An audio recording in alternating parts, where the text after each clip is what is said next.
Hi hello ನಮಸ್ಕಾರ ಸ್ನೇಹಿತರೆ. ಏನಪ್ಪ ಇದು ಸುಮ್ಮನ ಮಗುವಿನ ಸತ್ಯ ತೀರ್ಥನ್ ಮುಂದೆ ಆಚೆ ಬೀಳ್ತಾ ಇದೆಯಾ.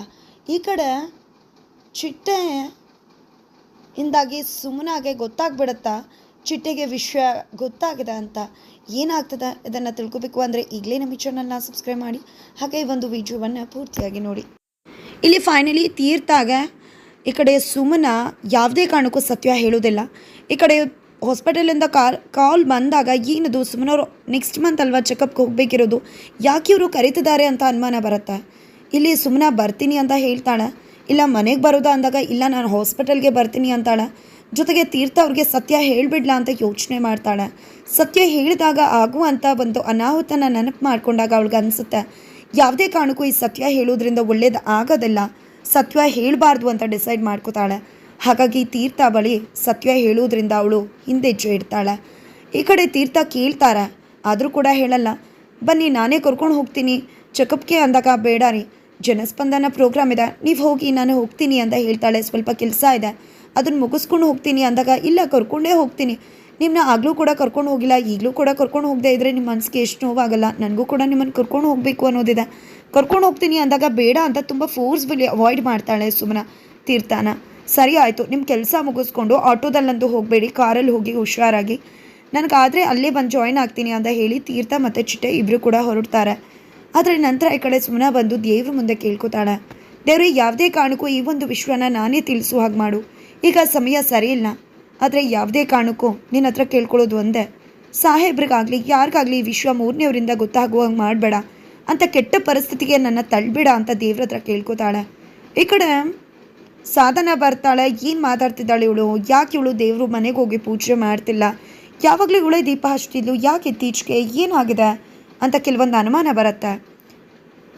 ನಂತರ ಈ ಕಡೆ ಸಾಧನ ಸುಮ್ಮನ ಹತ್ರ ಹೋಗಿ ಮಾತಾಡಿದಾಗ ಗೊತ್ತಾಗುತ್ತೆ ಹಾಸ್ಪಿಟಲ್ಗೆ ಹೋಗ್ತಿದ್ದಾಳೆ ಸುಮ್ಮನ ಅಂತ.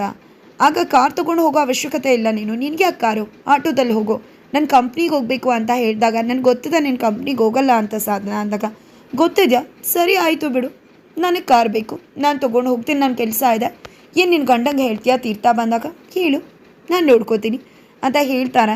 ಫೈನಲಿ ಇಲ್ಲಿ ಜಗಳ ಮಾಡೋಕೆ ಇಷ್ಟ ಇಲ್ದಿರೋ ಸುಮ್ಮನೆ ಸರಿ ಆಯಿತು ಅಂತ ಅನ್ಕೋತಾಳೆ. ಆದರೆ ಅವಳಿಗೆ ಒಂದು ಎಚ್ಚರಿಕೆ ಗಂಟ ಇದೆ. ಬಿಕಾಸ್ ಇಲ್ಲಿ ಮಾವ ಯಾವುದೋ ವಿಷಯವಾಗಿ ನನ್ನ ಮೊಮ್ಮಗಿಗೆ ಏನಾದರೂ ತೊಂದರೆ ಯಾರಾದರೂ ಮಾಡಬೇಕು, ಯಾವುದೇ ಕಾರಣಕ್ಕೆ ಯಾರನ್ನು ಕೂಡ ಸುಮ್ಮನೆ ಬಿಡೋನಲ್ಲ ನಾನು, ನನ್ನ ಮೊಮ್ಮಗು ಒಂಚೂರು ಹೆಚ್ಚು ಕಡಿಮೆ ಆದರು ಅಂತ ಹೇಳ್ತಾರೆ. ಈ ಮಾತು ಸುಮ್ಮನಾಗೆ ಶಾಕ್ ತರಿಸುತ್ತೆ. ಹೆಚ್ಚು ಕಡಿಮೆ ಬಗ್ಗೆ ಮಾತಾಡ್ತಿದ್ದಾರೆ, ಅವರ ಮೊಮ್ಮಗುನೇ ನನ್ನ ಹೊಟ್ಟೆಲಿ ಇಲ್ವಲ್ಲ, ಏನಾಗಬೇಡ ಅವ್ರ ಸ್ಥಿತಿ ಅಂತ. ನಂತರ ಈ ಕಡೆ ಪದ್ಮವರು ಅಡುಗೆ ಮನೇಲಿದ್ದಾಗ ಈ ಕಡೆ ಸುಮ್ಮನೆ ಬರ್ತಾಳೆ. ಸುಮ್ಮನೆ ಬಂದಿದ್ದೆ ಅತ್ತೆ ನಾನು ಹಾಸ್ಪಿಟಲ್ಗೆ ಹೋಗಿ ಬರ್ತೀನಿ ಅಂದಾಗ, ಏನು ಮಾತಾಡ್ತಿದ್ಯಾ, ನಾನು ಕೂಡ ಬರ್ತೀನಿ ಇರು, ನೀನೇ ಒಬ್ಬಳು ಹೋಗ್ತೀಯ ಅಂದರೆ ಏನರ್ಥ ಅಂದಾಗ, ಅಯ್ಯೋ ಅತ್ತೆ ಬೇಡ ನಾನು ಒಬ್ಬಳೇ ಹೋಗ್ತೀನಿ, ತೀರ್ಥ ಸಾಹೇಬರು ಬರ್ತೀನಿ ಅಂತ ಹೇಳಿದ್ದಾರೆ ಅಂದಾಗ, ಏನು ಹೇಳ್ತಿದ್ಯಾ ನಿಜ ಅವ್ನು ಬರ್ತಾನೆ ಅಂದಾಗ, ಹೌದು ಅತ್ತೆ ಅವರು ಹೇಳಿ ಹೋಗಿದ್ದಾರೆ, ನೀನು ಹಾಸ್ಪಿಟ್ಲಿಗೆ ಹೋಗಿರು ನಾನು ಬರ್ತೀನಿ ಅಲ್ಲೇ ಅಂತ, ನಾನು ಹೋಗಿ ಬರ್ತೀನಿ ಅತ್ತೆ ಅಂದಾಗ, ಹುಷಾರಾಗಿ ಹೋಗ್ಬಾ, ಕಾರಲ್ಲಿ ಹೋಗ್ಬಾ ಅಂತ ಹೇಳಿ ಕಳಿಸ್ತಾರೆ. ಆದರೆ ಇಲ್ಲಿ ಕಾರಿಲ್ಲ, ಸುಮ್ಮನೆ ಆಟೋದಲ್ಲಿ ಹೋಗ್ತಿದ್ದಾಳೆ. ಈ ಕಡೆ ದಾರಿ ಮಧ್ಯೆ ಹೋಗಬೇಕಿದ್ರೆ ತೀರ್ಥ ಚಿಟ್ಟೆ ಸುಮ್ಮನೆ ಅವ್ರ ಬಗ್ಗೆನೇ ಮಾತಾಡ್ಕೊಂಡು ಹೋಗ್ತಿದ್ದಾರೆ. ಅಷ್ಟರಲ್ಲಿ ಸತ್ಯಕ್ಕೆ ನ್ಯಾಯಕ್ಕೆ ಸುಮ್ಮನೆ ಅವರೇ ಅಂತ ಹೇಳಿ ಮಾತಾಡ್ಕೊಂಡು ಹೋಗ್ತಿದ್ರೆ, ಅಷ್ಟರಲ್ಲಿ ಸುಮ್ಮನೆ ಹೋಗ್ತಿರೋದನ್ನ ನೋಡಿ ಶಾಕ್ ಆಗುತ್ತೆ. ಏನಿದು ಆಟೋದಲ್ಲಿ ಹೋಗಿ ಅಂತ ಹೇಳಿದ್ರೆ, ಇವ್ರು ನೋಡಿದ್ರೆ ಕಾರಲ್ಲಿ ಹೋಗಿ ಅಂತ ಹೇಳಿದ್ರೆ ಆಟೋದಲ್ಲಿ ಹೋಗ್ತಿದ್ದಾರಲ್ಲ ಅಂತ ಅಂದ್ಕೊಂಡು ಈ ಕಡೆ ಸುಮ್ಮನೆ ತುಂಬ ಗಾಬರಿ ಆಗಿದ್ದಾಳೆ. ಈ ಕಡೆ ನಂತರ ಈ ಕಡೆ ತೀರ್ಥ ಸುಮ್ಮನೆ ಕಾಲ್ ಮಾಡ್ತಾರೆ, ಏನಿದು ಸಾಹೇಬ್ರು ಕಾಲ್ ಮಾಡ್ತಿದ್ದಾರೆ ಅಂತ ಪಿಕ್ ಮಾಡ್ತಾಳೆ ಸುಮ್ಮನೆ. ನಂತರ ಎಲ್ಲಿದ್ದೀರಾ ಏನು ಮಾಡ್ತಿದ್ದೀರಾ ಅಂತ ಕೇಳಿದಕ್ಕೆ, ಹಾಸ್ಪಿಟಲ್ಗೆ ಹೋಗ್ತಿದ್ದೀನಿ ಸಾಹೇಬ್ರೆ ಅಂದಾಗ, ಏನು ಹೇಳಿದ್ರಿ ನೀವು, ಸ್ವಲ್ಪ ಕೆಲಸ ಇದೆ ಆಮೇಲೆ ಮುಗಿಸ್ಕೊಂಡು ಹೋಗ್ತೀನಿ ಅಂತ ನನ್ನ ಜನಸ್ಪಂದನ ಪ್ರೋಗ್ರಾಮಿಗೆ ಕಳಿಸಿದ್ರಿ, ಆದರೆ ಇವಾಗ ನೋಡಿದ್ರೆ ಅಂದಾಗ, ಅದು ಸಾಹೇಬ್ರೆ ಏನೂ ಕೆಲಸ ಇರಲಿಲ್ಲ ಅತ್ತೆ ಮಾಡ್ಕೋತೀನಿ ಅಂದರು, ಅದಕ್ಕೋಸ್ಕರ ಹೋಗ್ತಿದ್ದೀನಿ ಅಷ್ಟೇ ಅಂತ ಹೇಳ್ತಾರೆ. ಯಾವುದ್ರಲ್ಲಿ ಹೋಗ್ತಿದ್ದೀನಿ ಅಂತ ಹೇಳಿದಾಗ, ಅದು ಸಾಹೇಬ್ರೆ ಅಂತ ಹೇಳ್ತಿರ್ತಾರೆ. ಅಷ್ಟರಲ್ಲಿ ಈ ಕಡೆ ತೀರ್ಥ ಬಂದು ಆಟೋ ಅಡ್ಡ ಹಾಕ್ತಾರೆ. ನಂತರ ತಕ್ಷಣ ಶಾಕ್ ಆಗುತ್ತೆ ಸುಮ್ಮನಾಗೆ. ನಂತರ ಆಟೋದವ್ರಿಗೆ ದುಡ್ಡು ಕೊಟ್ಟು ಈ ಕಡೆ ತೀರ್ಥ ಕಳಿಸ್ತಾರೆ. ನಂತರ ಬನ್ನಿ ಅಂತ ಕಾರಲ್ಲಿ ಕೂರಿಸ್ಕೊಂಡು ಹೋಗ್ತಿದ್ದಾರೆ ತೀರ್ಥ ಅವರು. ಏನು ರೀ ಸುಮ್ಮನವ್ರೆ, ನಾನೇ ಬರ್ತಿದ್ದೆ ಅಲ್ವಾ, ಯಾಕೆ ನನ್ನನ್ನು ಬೇಡ ಅಂದರೆ ನೀವು ಅಂದಾಗ, ನೀವು ಜನಸ್ಪಂದನ ಪ್ರೋಗ್ರಾಮ್ಗೆ ಹೋಗಿಬೇಕಿತ್ತಲ್ವ, ಈಗ ನೀವು ಹೋಗಿ ನಾನು ಹಾಸ್ಪಿಟಲ್ಗೆ ಹೋಗ್ತೀನಿ ಅಂದಾಗ, ಜನಸ್ಪಂದನ ಪ್ರೋಗ್ರಾಮ್ 1 ಅವರು ಲೇಟ್ ಆಗುತ್ತೆ, ಅದರೊಳಗೆ ನಾನು ನಿಮ್ಮನ್ನ ಚೆಕಪ್ ಮಾಡಿಸಿ ಮನೆಗೆ ಬಿಟ್ಟು ಆಮೇಲೆ ಪ್ರೋಗ್ರಾಮ್ಗೆ ಹೋಗ್ತೀನಿ, ನಾನೇನು ಯಾವುದಕ್ಕೂ ಕೂಡ ದ್ರೋಹ ಮಾಡ್ತಿಲ್ಲ, ನೀವು ನನ್ನ ಜೊತೆ ಬನ್ನಿ ಅಂತ ಹೇಳಿ ಹಾಸ್ಪಿಟಲ್ಗೆ ಕರ್ಕೊಂಡು ಹೋಗ್ತಿದ್ದಾನೆ ಈ ಕಡೆ ತೀರ್ಥ ಸುಮ್ಮನ. ಆದರೆ ಇಲ್ಲಿ ಸುಮ್ಮನಾಗೆ ಗಾಬರಿ, ತೀರ್ಥ ಅವ್ರು ಬಂದುಬಿಟ್ರೆ ಖಂಡಿತ ಡಾಕ್ಟರ್ ಸತ್ಯ ಹೇಳಿಬಿಡ್ತಾರೆ. ಯಾವುದೇ ಕಾರಣಕ್ಕೂ ಅವ್ರು ಮುಚ್ಚಿಡೋದಿಲ್ಲ. ಸತ್ಯ ಗೊತ್ತಾಗ್ಬಿಟ್ರೆ ಆಮೇಲೆ ತೀರ್ಥ ಸಾಹೇಬರು ಏನು ಹೇಳಲ್ಲ. ಇಲ್ಲ, ಏನು ಮಾಡೋದು ನಾನು ಅಂತ ಗಾಬರಿ ಆಗ್ತಿದ್ದಾಳೆ. ಈ ಕಡೆ ತೀರ್ಥಗೆ ಯಾಕೆ ರೀತಿ ಗಾಬರಿ ಆಗಿದ್ದೀರಾ ಸುಮ್ಮನವ್ರೆ? ಏನು ಯೋಚನೆ ಮಾಡಬೇಡಿ, ಈ ಸಮಯದಲ್ಲಿ ಆಗೋದು ಸಹಜ.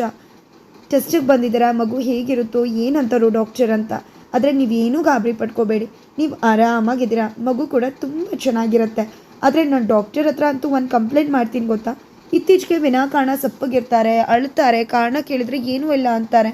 ನೀವಾದರೂ ಸ್ವಲ್ಪ ಬುದ್ಧಿ ಹೇಳಿ, ಆ ರೀತಿ ಇರಬಾರ್ದು ಅಂತ ಹೇಳ್ತೀನಿ ಅಂತ ಹೇಳ್ತಾರೆ. ನಂತರ ಈ ಕಡೆ ಸುಮ್ಮನ ಕರ್ಕೊಂಡು ತೀರ್ಥ ಒಳಗಡೆ ಹೋಗ್ತಿದ್ರೆ ಈ ಕಡೆ ಸುಮ್ಮನಾಗಿ ಪುಕ್ಕ ಪುಕ್ಕ ಅಂತಿದೆ. ಅಷ್ಟರಲ್ಲಿ ರಿಸೆಪ್ಷನಿಸ್ಟಲ್ಲಿ ಸುಮ್ಮನವ್ರೆ, ನೀವೇನು ಅವತ್ತು ಫೈಲ್ನ ಬಿಟ್ಬಿಟ್ಟು ಹೋಗ್ಬಿಟ್ರಿ, ತಗೊಳ್ಳಿ ಅಂತ ಹೇಳ್ತಿದ್ರೆ ಈ ಕಡೆ ಸುಮ್ಮನೆ ಶಾಕ್ ಆಗ್ತಾಳೆ. ಈ ಕಡೆ ತೀರ್ಥ ಏನಿದು ಅಂತ ಅಂದ್ಕೊಂಡಿದ್ದೆ, ಫೈಲ್ನ ತೊಗೊಳಕ್ಕೆ ಹೋದರೆ ಅಯ್ಯೋ ಸಾಹೇಬ್ರೆ ಬೇಡ, ಈಗ ಡಾಕ್ಟರ್ಗೆ ಅಪಾಯಿಂಟ್ಮೆಂಟ್ ಕೊಟ್ಟಿದ್ದಾರೆ, ಹೋಗೋಣ ಬನ್ನಿ, ಆಮೇಲೆ ಹೋಗಬೇಕಿದ್ರೆ ಈ ಫೈಲ್ನ ಇಸ್ಕೊಂಡು ಹೋಗೋಣ ಅಂತ ಹೇಳಿ ನಾವು ಹೋಗಬೇಕಾದ್ರೆ ಇಸ್ಕೊಂಡು ಹೋಗ್ತೀವಿ, ಇಲ್ಲೇ ಇಟ್ಕೊಂಡಿರಿ ಅಂತ ಹೇಳಿ ಸುಮ್ಮನ ತೀರ್ಥ ಜೊತೆ ಡಾಕ್ಟರ್ ಹತ್ರ ಹೋಗ್ತಿದ್ದಾಳೆ. ಈ ಕಡೆ ಬೇಡ ಸಾಹೇಬ್ರೆ ನೀವು ಇಲ್ಲೇ ಕೂತ್ಕೊಳ್ಳಿ, ನೀವು ಯಾಕೆ, ನಾನು ಒಳಗಡೆ ಹೋಗಿ ಚೆಕಪ್ ಮಾಡಿಸ್ಕೊಂಡು ಬರ್ತೀನಿ ಅಂತ ಹೇಳ್ತಾಳೆ. ಆದರೆ ಇಲ್ಲಿ ತೀರ್ಥ ಮಾತ್ರ ನಾನೇನಾದರೂ ನಿಮ್ಮನ್ನ ಒಳಗಡೆ ಕರ್ಕೊಂಡು ಹೋಗದೆ ಏನಾದರೂ ಇಲ್ಲಿ ಕೂತ್ಕೊಂಡಿದ್ರೆ ಡಾಕ್ಟರ್ ನನ್ನನ್ನು ಬಂದು ಬೈತಾರೆ. ಏನ್ರಿ ಹೆಂಡತಿನ ಬಿಟ್ಬಿಟ್ಟು ಈ ರೀತಿ ಆರಾಮಾಗಿದ್ದೀರಲ್ಲ, ಆರಾಮಾಗಿ ಇಲ್ಲಿ ಕೂತ್ಕೊಂಡು ಒಳಗಡೆ ಬಂದು ಚೆಕಪ್ ಮಾಡಿಸ್ಬೇಕು ಅಂತ ಗೊತ್ತಾಗೋದಿಲ್ವಾ ಅಂತ ನನ್ನನ್ನು ತರಾಟೆಗೆ ತೊಗೊಂಡ್ಬಿಡ್ತಾರೆ. ಬನ್ನಿ ನಾನು ಕೂಡ ನಿಮ್ಮ ಜೊತೆನೇ ಬರ್ತೀನಿ ಅಂತ ಹೇಳಿ ಡೋರ್ ಓಪನ್ ಮಾಡ್ತಾನೆ. ಡೋರ್ ಓಪನ್ ಮಾಡಿದ್ರೆ ಶಾಕ್ ಆಗ್ತಾರೆ. ಬಿಕಾಸ್ ಅಲ್ಲಿ ಡಾಕ್ಟರ್ ಇಲ್ಲ, ಡಾಕ್ಟರ್ ರೌಂಡ್ಸ್ಗೆ ಹೋಗಿದ್ದಾರೆ ಅಂತ ಗೊತ್ತಾಗುತ್ತೆ. ಈ ಕಡೆ ಇಬ್ಬರು ಕೂಡ ವೆಯ್ಟ್ ಮಾಡ್ತಿದ್ದಾರೆ. ಈ ಕಡೆ ತೀರ್ಥ ಸಾಹೇಬರು ಇಲ್ಲೇ ಇದ್ದರೆ ತುಂಬ ತೊಂದರೆ ಆಗುತ್ತೆ. ಯಾಕಂದರೆ ತೀರ್ಥ ಸಾಹೇಬ್ರಿಗೆ ಡಾಕ್ಟರ್ ಬಂದರೆ ಖಂಡಿತ ಅವರು ಸುಳ್ಳು ಹೇಳಲ್ಲ, ನಿಜ ಹೇಳಿಬಿಡ್ತಾರೆ. ಏನು ಮಾಡೋದು ಅಂತ ಯೋಚನೆ ಮಾಡ್ತಿದ್ರೆ ಈ ಕಡೆ ತೀರ್ಥ ಅವರು ಇಲ್ಲೇ ಇರಿ ಸುಮ್ಮನವ್ರೆ, ನಾನು ಡಾಕ್ಟರ್ನ ಭೇಟಿ ಮಾಡಿ ಆದಷ್ಟು ಬೇಗ ಕರ್ಕೊಂಡು ಬರ್ತೀನಿ ಅಂತ ಹೇಳಿ ಹುಡ್ಕೊಂಡು ಹೋದರೆ ಇಲ್ಲ, ಯಾವುದೇ ಕಾರಣಕ್ಕೂ ತೀರ್ಥ ಸಾಹೇಬ್ರಿಗೆ ಗೊತ್ತಾಗಬಾರ್ದು, ಡಾಕ್ಟರ್ ಹತ್ರ ಏನಾದರೂ ಮಾಡಿ ಹೇಳಿಬಿಡಿ ಅಂತ ರಿಕ್ವೆಸ್ಟ್ ಮಾಡ್ಕೋಬೇಕು ಅಂತ ಅಂದ್ಕೊಂಡು ಈ ಕಡೆ ಸುಮನಾ ಕೂಡ ಡಾಕ್ಟರ್ನ ಹುಡ್ಕೊಂಡು ಹೋಗ್ತಾಳೆ. ಈ ಕಡೆ ಡಾಕ್ಟರ್ ಸಿಗ್ತಾರೆ ಮೊದಲೇ ಸುಮನಾಗೆ. ಡಾಕ್ಟರ್ ಅಂತ ಹೇಳಿ ಮಾತಾಡ್ತಿದ್ರೆ ಸುಮನವ್ರೆ ನೀವು ಬಂದಿದ್ದೀರಾ ಬನ್ನಿ ಅಂತ ಹೇಳ್ತಿದ್ರೆ ಡಾಕ್ಟರ್ ನಾನು ನಿಮ್ಮ ಹತ್ರ ತುಂಬ ಮುಖ್ಯವಾದ ವಿಷಯ ಮಾತಾಡಬೇಕು ಅಂತ ಕೇಳ್ಕೊತಿದ್ದಾಳೆ. ಅಷ್ಟರಲ್ಲಿ ಈ ಕಡೆ ತೀರ್ಥ ಬರ್ತಾನೆ. ತೀರ್ಥ ಬರ್ತಿದ್ದಾಗೆ ಹೇಳಬೇಕಾಗಿರೋ ವಿಷಯ ಮಾತುಗಳು ನಿಂತು ಹೋಗುತ್ತೆ ಸುಮನಾಗೆ. ನಂತರ ಈ ಕಡೆ ಬರ್ತೀನಿ ನೀವು ಒಳಗಡೆ ಇರಿ ಅಂತ ಯಾವುದೋ ಕಾರಣಕ್ಕೆ ತೀರ್ಥ ಹೋಗಬೇಕಾಗತ್ತೆ. ಈ ಕಡೆ ಚಿಟ್ಟೆ ಕೂಡ ಅಮ್ಮನ ಜೊತೆ ಮಾತಾಡಬೇಕು ಅಂತ ಹೊರಗಡೆ ಹೋಗಿರ್ತಾರೆ. ಈ ಕಡೆ ಸುಮ್ಮನೆ ಬಂದಿದ್ದೆ ಡಾಕ್ಟರ್ ಹತ್ರ ಕಾಲಿನ ಹಿಡಿದು ಕೇಳ್ಕೊತಿದ್ದಾಳೆ, ದಯವಿಟ್ಟು ಡಾಕ್ಟರ್ ಯಾವುದೇ ಕಾರಣಕ್ಕೂ ನನಗೆ ಅಬೋಷನ್ ಆಗಿರೋ ವಿಷಯನ ನಮ್ಮ ಮನೆಯವ್ರಿಗೆ ತಿಳಿಸ್ಬೇಡಿ, ಸಾಹೇಬ್ರಿಗೆ ಹೇಳಬೇಡಿ. ವಿಷಯ ಗೊತ್ತಾದರೆ ಖಂಡಿತ ಅದನ್ನು ಸಹಿಸೋ ಶಕ್ತಿ ಅವ್ರಿಗಿರಲ್ಲ. ಜೊತೆಗೆ ನಮ್ಮ ಮನೆ ಕಂಡೀಷನ್ ನಾರ್ಮಲ್ ಆಗಿಲ್ಲ, ಅದಕ್ಕೋಸ್ಕರ ನಾನು ವಿಷಯ ಹೇಳಿಲ್ಲ. ಮಾವಂಗೆ ತುಂಬ ತೊಂದರೆ ಆಗುತ್ತೆ, ವಿಷಯ ಗೊತ್ತಾದರೆ ಅವ್ರಿಗೆ ಆಘಾತ ಆಗುತ್ತೆ. ಅದಕ್ಕೋಸ್ಕರ ನಾನೇ ಸಮಯ ನೋಡಿ ವಿಷಯ ಹೇಳೋಣ ಅಂತ ಅಂದ್ಕೊಂಡಿದ್ದೀನಿ ಡಾಕ್ಟರ್. ಯಾವುದೇ ಕಾರಣಕ್ಕೂ ಹೇಳಬೇಡಿ ಅಂತ ಹೇಳಿದ್ರೆ ಇಲ್ಲ, ನೀವು ಹೇಳಿದ್ರಿ ಅಂತ ನಾನು ಹೇಳದೇ ಇರೋಕ್ಕಾಗಲ್ಲ. ನಿಮಗೆ ಅಬೋಷನ್ ಆಗಿರೋ ವಿಷಯನ ನಾನು ಹೇಳಲೇಬೇಕಾಗತ್ತೆ ಡಾಕ್ಟರ್ ಆಗಿ, ಮುಚ್ಚಿಡೋದಕ್ಕೆ ಸಾಧ್ಯನೇ ಇಲ್ಲ ಅಂತ ಡಾಕ್ಟರ್ ಹೇಳ್ತಾರೆ. ಅಷ್ಟರಲ್ಲಿ ಈ ಕಡೆ ಚಿಟ್ಟೆ ಅಣ್ಣ ಬಂದು ಈ ಮಾತನ್ನು ಕೇಳಿಸ್ಕೊಂಡೇ ಬಿಡ್ತಾರೆ. ಶಾಕ್ ಆಗ್ತಾರೆ ಚಿಟ್ಟೆ. ನಂತರ ಈ ಕಡೆ ಏನು ಎಷ್ಟೇ ಹೇಳಿದ್ರು ಕೂಡ ಡಾಕ್ಟರ್ ರಿಕ್ವೆಸ್ಟ್ ಮಾಡಿಕೊಂಡ್ರು ಹೇಳ್ತೀನಿ ಅಂತ ಹೋಗ್ಬಿಟ್ರಲ್ಲಪ್ಪ, ಏನು ಮಾಡೋದು ಅಂತ ಅನ್ಕೋತಾರೆ. ಫೈನಲಿ ಚೆಕಪ್ ಮಾಡ್ತಾರೆ ಡಾಕ್ಟರ್. ಈ ಕಡೆ ಎಷ್ಟೇ ರಿಕ್ವೆಸ್ಟ್ ಮಾಡಿಕೊಂಡ್ರು ಕೂಡ ಒಪ್ಕೋತಾ ಇಲ್ಲ ಡಾಕ್ಟರ್. ನಂತರ ಟೆಸ್ಟ್ ಮಾಡಿಸ್ಕೊಂಡು ಬರ್ತಾರೆ. ಈ ಕಡೆ ತೀರ್ಥ ಕೂಡ ಇದ್ದಾರೆ, ಕ್ಯಾಬಿನಲ್ಲಿದ್ದಾರೆ. ಈ ಕಡೆ ಚೆಕಪ್ ಮಾಡಿದ್ವಿ ತೀರ್ಥ ಅವ್ರೆ ಅಂತ ಹೇಳ್ತಾರೆ. ಈ ಕಡೆ ಸುಮ್ಮನವ್ರಿಗೆ ಅಂತ ಹೇಳಿ ಮಾತು ಶುರು ಮಾಡ್ತಾ ಇದ್ದರೆ ಈ ಕಡೆ ಸುಮ್ಮನಾಗೆ ಶಾಕ್ ಆಗ್ತಿದೆ. ಡಾಕ್ಟರ್ ಏನು ಹೇಳ್ಬೋದು ಅಂತ ರಿಕ್ವೆಸ್ಟ್ ಅಲ್ಲೂ ಕೂಡ ಕೈ ಮುಗಿತಿದ್ದಾಳೆ. ಫೈನಲಿ ನಿಮ್ಮ ಹೆಂಡತಿಯವರ ಕಂಡೀಷನ್ ಸ್ವಲ್ಪ ಇದಾಗಿದೆ, ಅವ್ರನ್ನ ತುಂಬ ಹುಷಾರಾಗಿ ನೋಡ್ಕೊಳ್ಳಿ, ಸ್ವಲ್ಪ ವೀಕ್ ಆಗಿದ್ದಾರೆ ಅಂತ ಹೇಳ್ತಾರೆ. ಪಾಪು ಅಂದಾಗ ಪಾಪು ಪರವಾಗಿಲ್ಲ ಚೆನ್ನಾಗೇ ಇದೆ ಅಂತ ಹೇಳಿ ಸುಳ್ಳು ಹೇಳ್ತಾರೆ. ನಂತರ ಈ ಕಡೆ ತೀರ್ಥ ಹೋಗ್ತಿದ್ದಾಗೆ ನೀವು ರಿಕ್ವೆಸ್ಟ್ ಮಾಡ್ಕೊಂಡ್ರಿ ಅಂತ ಹೇಳ್ತಿದ್ದೀನಿ, ನೀವು ಈ ವಿಶ್ವನ ಯಾವುದೇ ಕಾರಣಕ್ಕೂ ಮುಚ್ಚಿಡಬಾರ್ದು. ನೆಕ್ಸ್ಟ್ ಟೈಮ್ ಬರೋಷ್ಟ್ರೊಳಗೆ ನೀವು ಈ ವಿಶ್ವನ ಹೇಳಿರಬೇಕು, ಇಲ್ಲ ಅಂದರೆ ನಾನೇ ಹೇಳಬೇಕಾಗತ್ತೆ ಅಂತ ಡಾಕ್ಟರ್ ಹೇಳ್ತಾರೆ.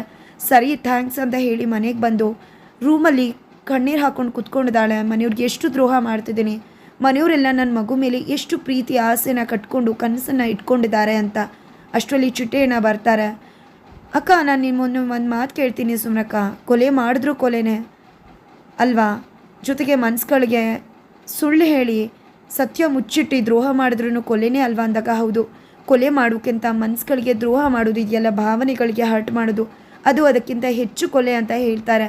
ಅಂದಮೇಲೆ ನೀನು ಯಾಕೆ ಸುಮ್ಮನಕ್ಕ ಈ ರೀತಿ ಮಾಡ್ತಿದ್ಯಾ ಅಂತ ಚಿಟ್ಟೆ ಪ್ರಶ್ನೆ ಮಾಡಿ, ಏನು ಚಿಟ್ಟೆ ಅಣ್ಣ ಏನು ಹೇಳ್ತಿದ್ರ ಯಾಕೆ ಅಂತ ಕೇಳಿದಕ್ಕೆ, ಇನ್ನೇನು ನಿಮಗೆ ಅಬೋರ್ಷನ್ ಆಗಿದೆ, ಆದರೂ ಮನೆಯವರು ಎಲ್ಲರ ಕಣ್ಣಿಗೂ ಮಣ್ಣೆರ್ಚಿದ್ದೀರಲ್ಲ, ಎಲ್ಲರಿಗೂ ದ್ರೋಹ ಮಾಡ್ತಿದ್ರಲ್ಲ ಸುಳ್ಳು ಹೇಳಿ, ಇದು ತಪ್ಪಲ್ವಾ? ಮಗು ಹೊಟ್ಟೆಲಿ ಇಲ್ಲದೇ ಇದ್ದರೂ ಅಬೋರ್ಷನ್ ಆಗಿದ್ರು ಮಗು ಇದೆ ಅಂತ ಯಾಕೆ ಹೇಳ್ತಿದ್ರ? ಇದು ದ್ರೋಹ ಮಾಡ್ತಿಲ್ವಾ ನೀವು ಮಾಡ್ತಿರೋದು ಸರಿನಾ? ಈ ವಿಷಯನ ಮೊದಲು ನಾನು ಎಲ್ರಿಗೂ ಹೇಳ್ತೀನಿ ಅಂತ ಹೊರಡ್ತಿದ್ರೆ ಈ ಕಡೆ ಸುಮ್ಮನೆ ಶಾಕ್ ಆಗಿ, ದಯವಿಟ್ಟು ಚಿಟ್ಟೆ ಅಣ್ಣ ದಯವಿಟ್ಟು ಈ ವಿಷಯ ಹೇಳಬೇಡಿ, ಈ ವಿಷಯ ಹೇಳಬೇಕು ಅಂತಲೇ ಪ್ರಯತ್ನ ಪಟ್ಟೆ, ಆದರೆ ಹೇಳಿದ್ರೆ ಮಾವನ ಆರೋಗ್ಯ ಸರಿ ಇರಲ್ಲ, ಅವ್ರಿಗೆ ಅಪಾಯ ಆಗತ್ತೆ ಅಂತ ಸಮಯ ನೋಡಿ ಹೇಳಬೇಕು ಅಂತ ಕಾಯ್ತಿದ್ದೀನಿ. ದಯವಿಟ್ಟು ಯಾವುದೇ ಕಾರಣಕ್ಕೂ ಸಾಹೇಬ್ರಿಗೂ ಈ ವಿಷಯ ಹೇಳಬೇಡಿ, ಮೂರನೇವರಿಂದ ವಿಷಯ ಅವ್ರಿಗೆ ಆಘಾತ ಆಗತ್ತೆ, ನಾನೇ ವಿಷಯ ಹೇಳ್ತೀನಿ ದಯವಿಟ್ಟು ಅಂತ ರಿಕ್ವೆಸ್ಟ್ ಮಾಡ್ಕೋತಾಳೆ ಸುಮ್ಮನೆ. ನಂತರ ಅಕ್ಕ ನಿನ್ನ ಕಷ್ಟ ಏನಿರ್ಬೋದು ಅಂತ ಹೇಳಿ ಕಷ್ಟನ ಅರ್ಥ ಮಾಡಿಕೊಂಡು ಖಂಡಿತ ನಾನು ಹೇಳಲ್ಲ, ಆದರೆ ಸಾಹೇಬ್ರಿಗೆ ಆದಷ್ಟು ಬೇಗ ಹೇಳಿಬಿಡಿ ಸುಮ್ಮನಕ್ಕ ಅಂತ ಹೇಳ್ತಾರೆ. ಹಾಗಾದರೆ ಮುಂದೆ ಏನಾಗುತ್ತೆ ಏನಾಗ್ಬೋದು ತಿಳ್ಕೊಬೇಕು ಅಂದರೆ ಈಗಲೇ ನಮ್ಮ ಚಾನಲ್ನ ಸಬ್ಸ್ಕ್ರೈಬ್ ಮಾಡಿ ಮುಂದಿನ ವೀಕ್ಷೆಗೋಸ್ಕರ